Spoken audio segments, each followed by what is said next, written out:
ବର୍ଷା ଟିକେ ଟିକେ ପକେଇଲାଣି ଟିକେ ଟିକେ ପକେଇଲାଣି ଟୋପେ ଟୋପେ। ମୋ ପୁଅ କହିଲା ମାମା ମାମା ବର୍ଷା ପକେଇଲାଣି। ତାପରେ ରେନ୍ ରେନ୍ ଗୋଆ ଗୀତ ଗାଉଛି ଆଉ। ଏଠି ବଲ୍ ପଡ଼ିଯାଇଥିଲା ତଳେ ଆଉ ବେଡ଼ସିଟ୍ଟା ତଳେ ପଡ଼ିଯାଇଥିଲା। କହିଲି ନାଇଁ ଚାଲ ଗୋଟେ ଜାଣିଆ ଓଦା ହେଇଯିବ ଟିକେ ଟିକେ ଓଦା ହେଇଯାଇଛି। ଘାସ ଉପାଡ଼ିବି ଭାବୁଥିଲି ଘାସ ଟିକେ ଉପାଡ଼ିବି ଘାସ ଉପାଡ଼ିବି ବର୍ଷା ହେଲାଣି ଝିପି ଝିପି ବର୍ଷା ପକେଇଲାଣି।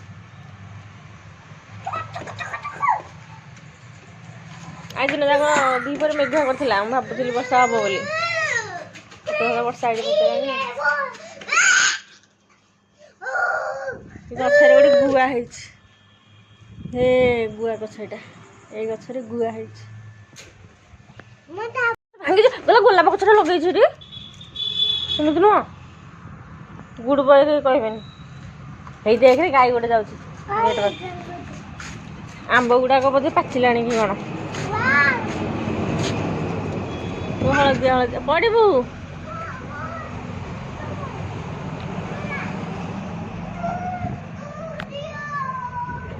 ସେଇପଟୁ ଟିକେ ଘାସ କାଟିଥାନ୍ତି। ଆଜି ଏଇ ନଖର ଭିତରେ ଗୋଟେ ମାଛ କଣ୍ଟା ପଶିଗଲା। ଖାଇସାରିଲା ପରେ ତଳୁ କଣ୍ଟା ଗୋଟେଇଲା ବେଳକୁ ଏଇ ଭିତରେ ନଖ ଭିତରେ ପଶିଗଲା କଣ୍ଟାଟା। କ'ଣ କରିବା ବିନ୍ଧୁଛି ଯେ କହିବା କଥା ନାହିଁ ଦରଜ ପ୍ରବଳ ଜୋରେ।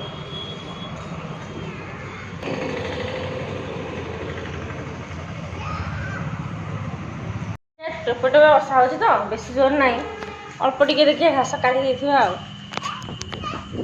ଆঙୁଟା କାଟୁଛି ଦେଖିବା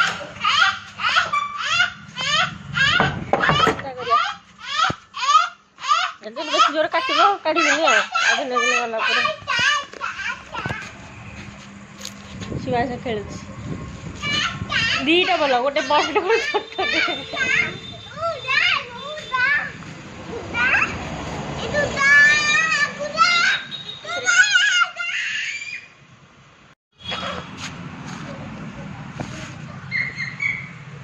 এইଠି ମୋ ଶିବା ଏଇଠି ପଇଲା ଆମ୍ବ ଗଛରେ କେଡ଼େ କେଡ଼େ ଆମ୍ବ।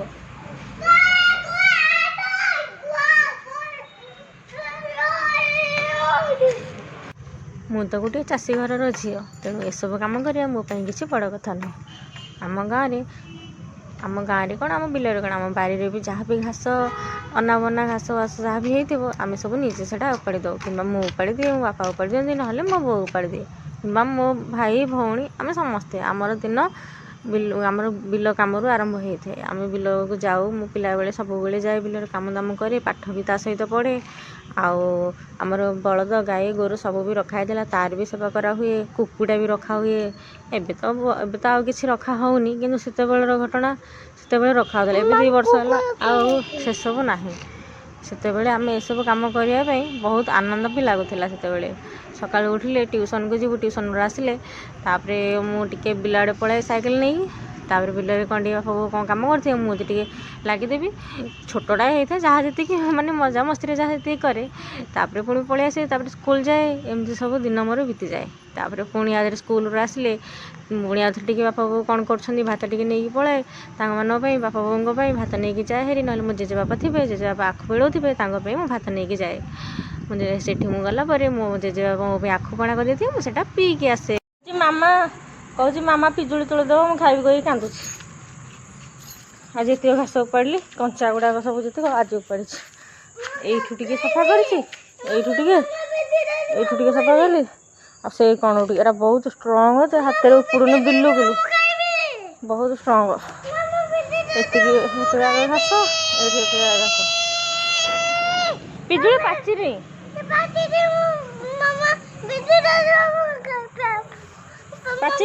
କାଲି ପାଚିଲେ ତୋଳିଆ ପାଚିନି ଲୋ ଧନ କଞ୍ଚା ଗୁଡ଼ା କଷି ଗୁଡ଼ା ଚୋବେଇ ପାରିବୁନି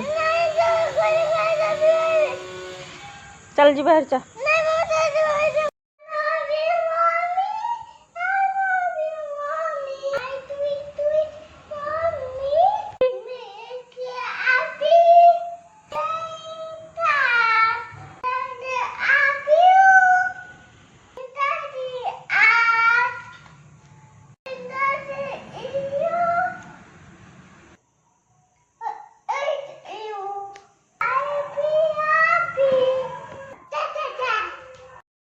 आज हूँ मदर्स डे। आज मदर्स डे रे मो पुओ मत गोटे सरप्राइज देजी। सरप्राइज कौन? गोटे सॉन्ग डेडिकेटेड करछि मो पाई। गोटे राइम्स गाइछि आज से मन रखी रखी से कहिछि। मु सेति बहुत खुशी। मु कौन कहूँ सेटा कहूँ आज हूँ मो पुओ जो आज मो पाई गोटे सॉन्ग गाइछि सेति मो पुओ को ढेर सारा भल पाइबा। God bless my child. God bless you.